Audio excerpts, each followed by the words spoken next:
Simple question. Has USC done enough during the offseason?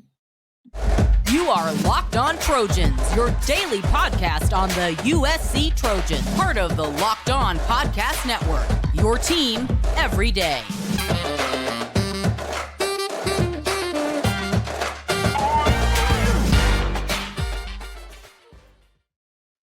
Fight on, everyone. I'm your host, Mark Holkin, and thank you for making Locked On USC your first listen every day. Whether you're watching the show on YouTube or wherever you want to download your podcast, this show is free. I always appreciate your support. You can show your appreciation. If you're watching on YouTube, help the show keep growing. Become a subscriber. Smash that thumbs up button. Don't forget to hit that bell notification button. Today's episode is brought to you by Game Time. Download the Game Time app, create an account, and use code LOCKEDON for $20 off your first purchase. Simple as this. If USC and LSU were kicking off in a month, how good do you feel about the Trojans' chances? Did they do enough in the offseason to make you feel better about the team going forward compared to 7-5, 8-5? Lincoln Riley's coaching staff additions during the offseason, beyond reproach, A+, right? Is there anybody out there complaining about the defensive staff that Lincoln Riley put together? You'd be the first person, because I haven't seen it yet. So if you want to step up, you know where the comment section is. Tell me why the defensive staff is not good enough, and then be prepared for some feedback on your own. Look, it started with Antonlynn, and it ended with Eric Henderson. Defensive coordinator, defensive line coach extraordinaire. And in between, Lincoln Riley was able to keep Sean Nua while also adding a new linebacker coach, Matt Entz, who is now a former head coach at North Dakota State, Doug Belk, former defensive coordinator at Houston, to be the secondary coach. Oh, by the way, if you haven't heard, Alex Grinch is going to be back coaching at the Coliseum this season. Relax. He's going to be visiting as the safeties coach for Wisconsin. The Badgers come to LA September 28th. Now, like I said, the feedback has been overwhelmingly positive as far as the revamped staff. If you disagree, make your case. So are you satisfied with the players that the staff has been able to bring in so far? And I'm not even talking about the recruiting class. I'm talking about the transfer portal class. So far, USC has had 12 players on offense transfer out and 9 defensive players. So 21 in total. Is anyone surprised that there's been more offensive players than defensive players who've decided to leave the program? Or are we still in the to be determined mode? Because let's not forget spring camp, and that's obviously going to see another group of players coming and going one way or another.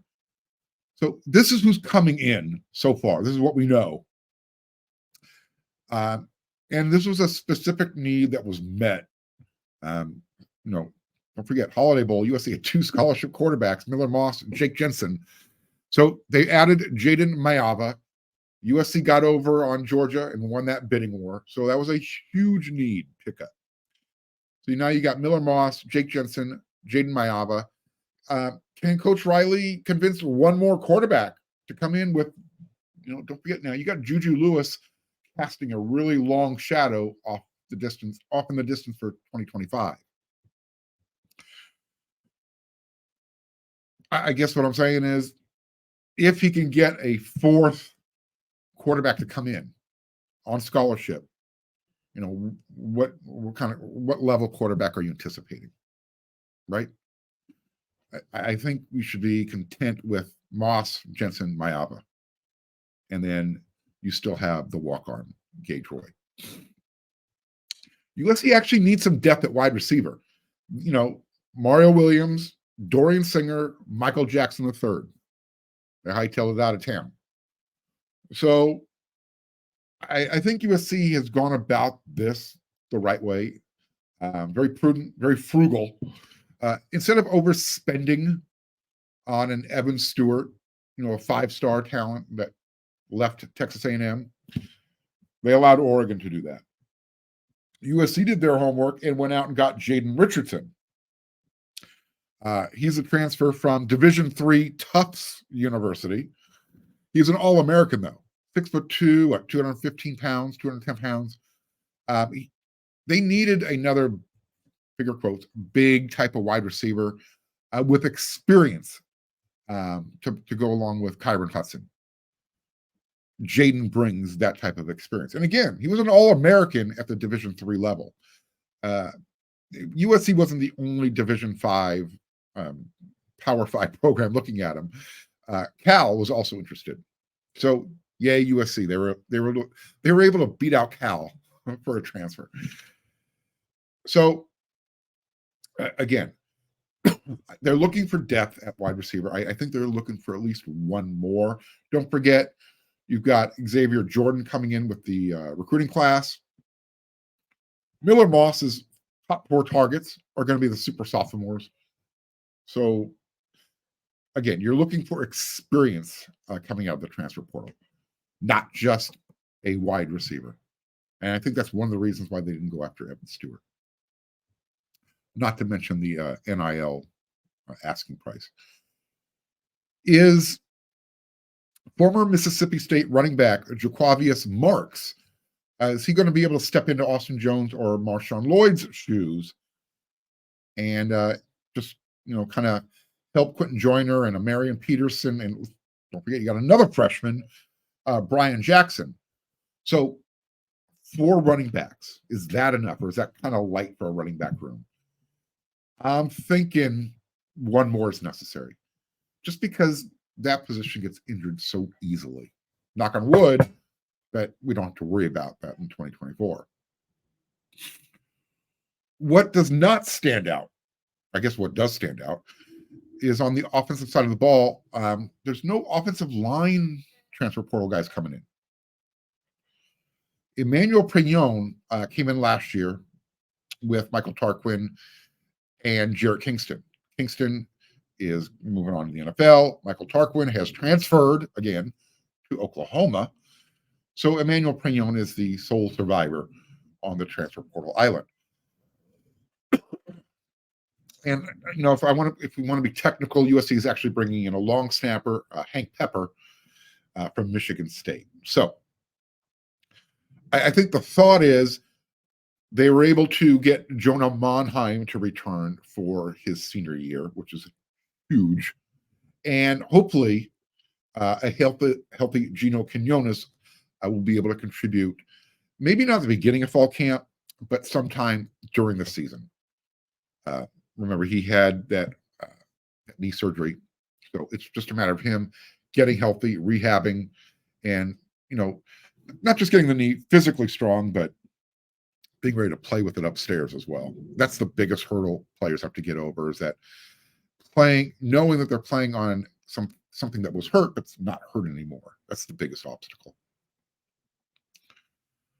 I think that depending on how well the 2023 offensive line class at USC recruited, how well they do in the spring, that's going to determine if Lincoln Riley and Josh Henson need to hit the transfer portal after spring camp.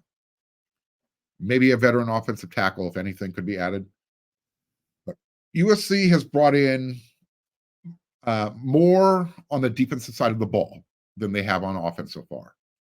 And they're replacing players, that they were anticipating a lot from, like Corey Foreman, Damani Jackson, Fabian Ross at cornerback, Dejon Benton, defensive line, Tackett Curtis.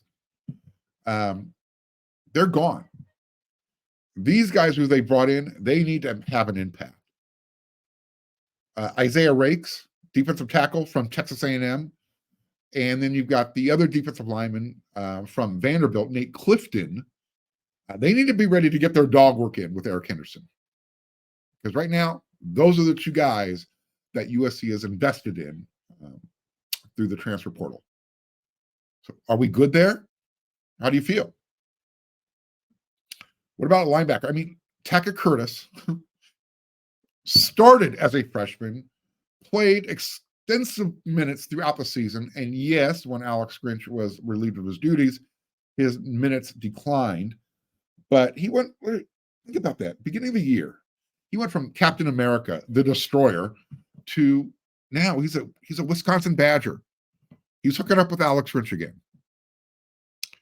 So replacing him, USC went out and got Easton Mascarenas Arnold, all Pac-12 conference linebacker from Oregon State.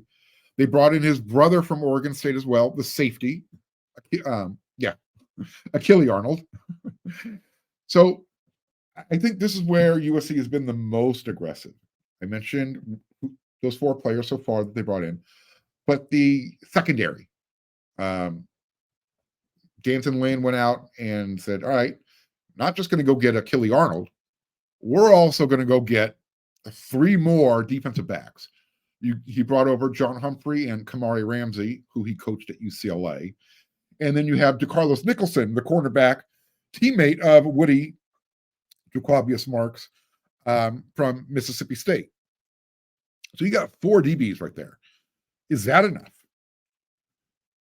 Here's how I'm looking at it. You have the infusion of the X's and O's with the coaching staff that we talked about.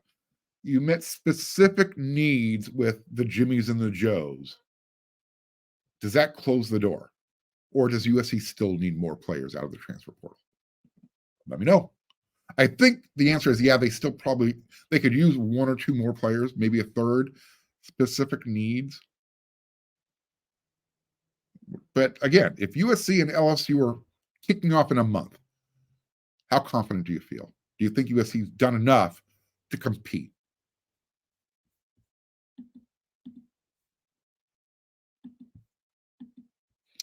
Trojan fans, stop stressing out trying to get tickets. The USC-UCLA game this weekend at Galen Center, it's sold out. Don't worry about it. Download the Game Time app. They have these killer deals on last-minute tickets, and they also have their best price guarantee. So literally, you can stop stressing out. Game Time has deals on tickets right up to the day of the event. The Game Time guarantee also means you're always going to get the best price. So if you find tickets in the same section and row for less, Game Time's going to credit you 110% of the difference. That's why they're the fastest growing ticket app in the country. That's the reason. You can get images of your seat before you buy, so you know exactly what to expect when you arrive. And you buy your tickets like that. It's like 2 taps and you're done. And they send the tickets right to your phone. You don't have to go searching through your email to find them. So snag the tickets without the stress with Game Time. Download the Game Time app, create an account, and use code LOCKEDONCollege, and you're going to get $20 off your first purchase. Terms apply. Again, create an account. Redeem code LOCKEDONCollege for $20 off. Download the Game Time app today. Last minute tickets, lowest price guaranteed. You know, on this show, you get a lot of in-depth analysis, a lot of hot takes, right? Right. That's why you keep coming back every day. Well, let me give you my hottest take of the day. The best lineup in LA right now is the lineup at auto loans at Logix. They start up at the top with one of my favorites. They've got this proven and dependable new and used loans vehicle department. You can count on these guys to give you the lowest rates and save you big time bucks.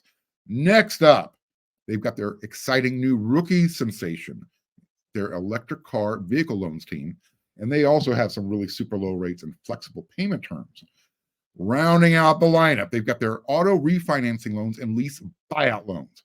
With these guys, you can lower your monthly payments and you can get on the road to owning your car faster. Look, I know it's a hot take.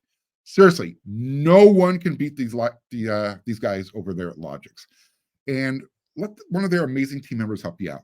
You can do this online in minutes at logixbanking.com. That's LOGIX banking.com.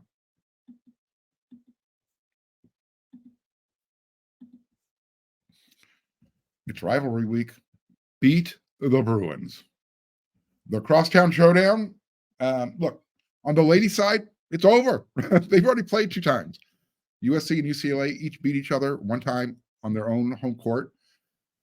Both women's teams at USC and UCLA, they're nationally ranked. Both men's teams, they're just rank. Neither team is meeting expectations. They stink. And I don't say that with joy in my voice. I prefer just saying only UCLA stings. Unfortunately, I can't. The men are going to tip off their series first game. They'll finish off in February over in UCLA. But again, game is Saturday. It's at Galen Center. It's sold out. Tips off at 5 p.m. USC is 8-11 overall, 2-6 in conference. UCLA 8-11 overall, 3-5 in conference. And if you don't have a ticket, you want to watch it on TV, it'll be on ESPN2. However, you're going to be forced to listen to Bill Walton. So you get to make the choice. Look, I have a feeling, like I said, game sold out. There should be a lot of faces in the crowd for this one, despite both programs underachieving. You know, the whole Bronny James effect. But let's be honest. As I said, both teams are having a terrible, sucky season. I really haven't paid a whole lot of attention to Mick Cronin's team over there in Westwood.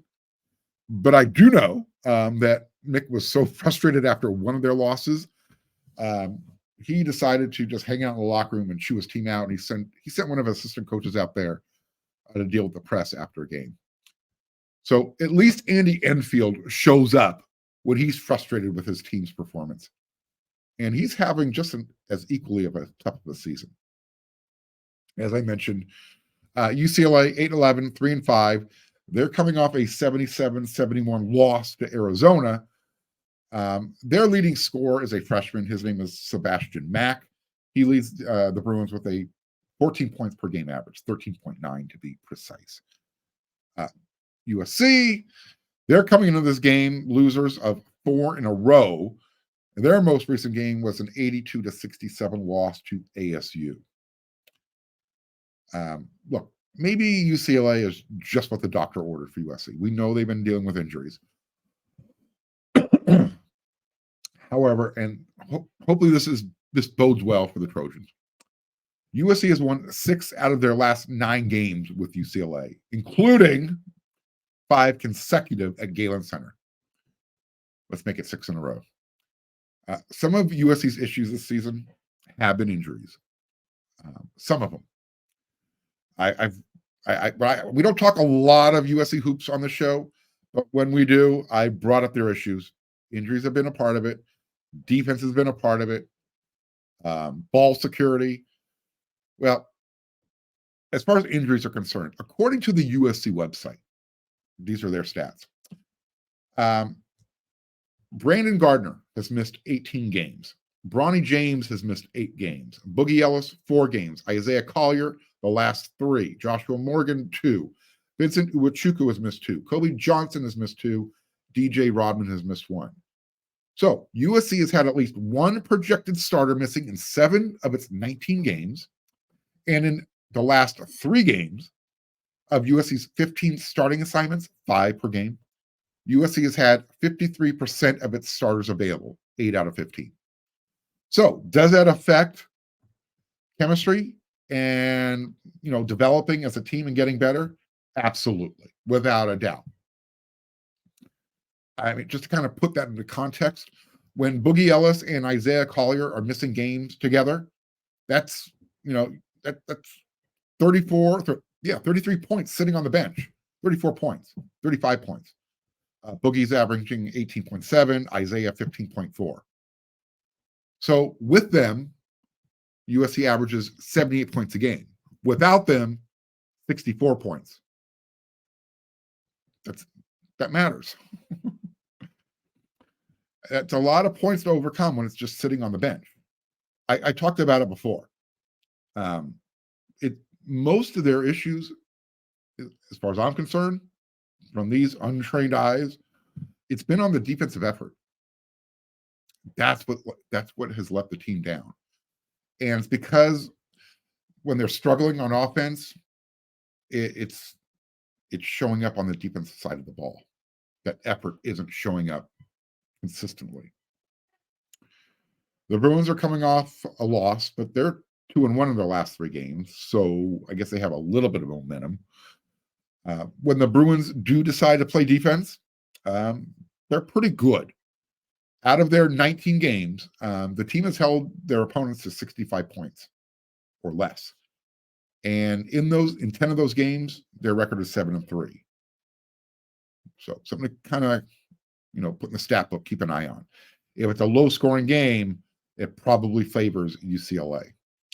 USC needs to get Boogie's scoring back in the game. I'm hoping that he's going to be ready Saturday. The last couple of games on the road trip, it was kind of, day by day. We'll see if the week off has been able to help him out. And they also really need to protect the ball a lot better. They've been terrible with their ball security. Averaging what? Anywhere with Isaiah Collier, I think it was anywhere from 13 to 15 per game. Without him, they've been averaging 18 per game. Either way, it's terrible. For the Bruins, Kobe Johnson needs to lock down Sebastian Mack. I think if you could stop his scoring, I think the Bruins are going to struggle offensively. And then Joshua Morgan and his frontline friends, Vince Iwuchukwu, Arrington Page, Kajani Wright, they need to keep the Bruins from scoring in the lane and own the boards, rebound. Specifically, they need to be able to handle the energy and the athleticism of the Bruins' Adam Bona. That dude is relentless. He also has a tendency to get in foul trouble. So let's see if you want a game plan for that. If USC rebounds and they don't turn the ball over more than what? If they turn the ball over no more than 12 times, I think they should have enough offense to win at home. Galen Center has had some pretty nice crowds this season, despite the results. So I'm sure the place is going to be rocking. Like I said, sold out. I'm sure you're going to have some Hollywood celebrities out there wanting to watch Bronny James. So I just need a USC win over UCLA. It didn't happen in football this year. So I just need a win so my next show on Locked On USC is Happy, Happy, Joy, Joy, and not Grumpy Cat, because I hate losing to UCLA. It's literally, it's like someone is taking a steel wool brush and just scratching my back with it. Doesn't feel good.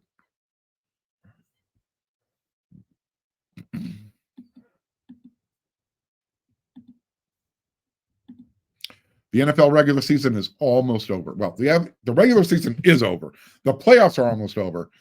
But there's still time for you to get in on the action with FanDuel, America's #1 sports book. Right now, new customers, if you're going to get $150 in bonus bets guaranteed when you place a $5 bet. That's $150 in bonus bets, win or lose. The FanDuel app is really easy to use, and they give you so many different ways to bet. Like they have same-game parlays. They've got a parlay hub that shows you different parlays to choose from, and they have an Explore tab. You need to go check that out. So visit FanDuel.com/locked on and make your first bet an easy score.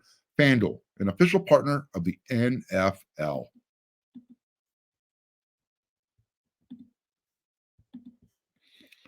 All right, we're here. It's Friday. It's the third segment. It's time for my Friday Rant.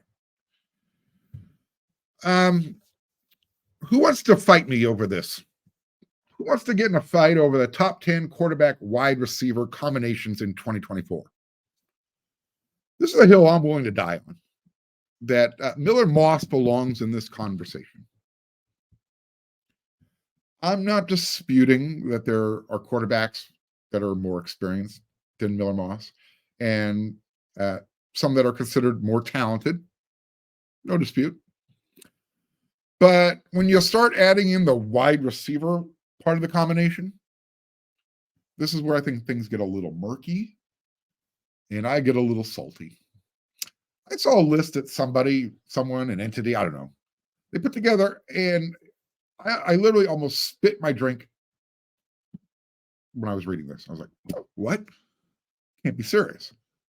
Now, Noah Fafita, T-Mac, Terra McMillan, they caught everyone's attention in Arizona this past season. I really don't have a problem if you want to put those guys at the very top. Okay, that's fine. It's a subjective list to begin with. But returning quarterback, wide receiver duo, sure, why not? here's where I start doing this thing, raising the eyebrow, going, where's this guy pulling this stuff from? Number 2 on his list, Brady Cook and Luther Burden III from Missouri. Okay. They had a good game against Ohio State in the bowl game. Was that enough to like shoot them to the number 2 duo in the country? I don't think so. Number 3, Jackson Dart and Trey Harris over at Ole Miss. Okay. I might be a little biased here. I remember Jackson Dart at USC. Lane Kiffin knows how to coach and develop quarterbacks. Not sure about the wide receiver part of it, but Trey Harris, a solid wide receiver. Number 4, Seth Hennigan and Rock Taylor, Memphis. Okay. A little shout out to the group of 5s, I guess. Here's his 5th, number 5 in his group. Braden Fowler Nicolsi and Troy Horton, Colorado State. Okay. I remember the game they played against Colorado. Not bad. Those guys played together in 2023. So their chemistry was what set them apart from the next group of 5 that these people put together. So this is called their new group. Quarterbacks and receivers who didn't play together last year, but are the top, fall within the top 10. So at the top for this top 5 list, you've got Dylan Gabriel and Tez Johnson at Oregon. Okay. Dylan Gabriel did well at Oklahoma. Tez Johnson started to come on. So we'll see how they do together at Oregon. Number 2, Shedeur Sanders and LeJontay Wester at Colorado. If Colorado has an offensive line, I'm sure Shedeur Sanders will put up some good numbers. I don't know about LeJontay Wester. I have no idea. Number 3, Matthew Sluka and Ricky White at UNLV. Okay. Number 4, Tyler Show and Colin Lacey at Louisville. Okay. Number 5, Cam Ward and Xavier Restrepo at Miami. Apparently, Miller Moss and any one of his 4 super sophomore wide receivers do not meet the qualifications for this list. Miller Moss is not new enough, or he's to take any one of his 4 wide receivers and put him up there in that group that had Braden Fowler, Nicolosi, and Troy Horton, Seth Hennigan, and Rock Taylor. Fine. But they can't fit in this group here with Matthew Sluka and Ricky White as, quarterback wide receiver. Really? Whatever. Look, I know I shouldn't let these types of lists affect my well-being, my chi, get under my skin. But cheese and rice, man. Are you trying to tell me that every program in the country would want one of those 10 duos over Miller Moss? And pick your favorite USC wide receiver. I don't care. You get to pick one. Zachariah Branch, Deuce Robinson, Makai Lemon, Jacoby Lane. Again, Louisville's defense was pretty good last year. Miller Moss, 6 touchdown passes among those 4 wide receivers. So if you say, yeah, you take every one of those 10 duos over Miller Moss and one of his wide receivers, I'm just going to say, stop it. Just stop it. And you also want to know why that list is poo-poo?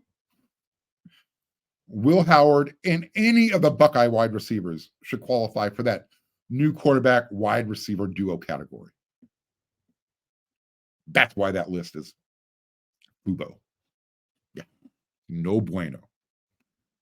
There's going to be a lot of those lists coming out between now and the start of fall camp. And again, spring camp will break and things will change. So again, there's going to be a lot more lists. I might even create my own. We'll see what happens. I saw that and I was just like, really? That's my Friday rant. That's my episode of Locked on USC for this Friday. For this week, I'll see you again. We'll be talking about the USC UCLA basketball game, and we're going to get caught up on football recruiting. So until then, everyone, you know what to do.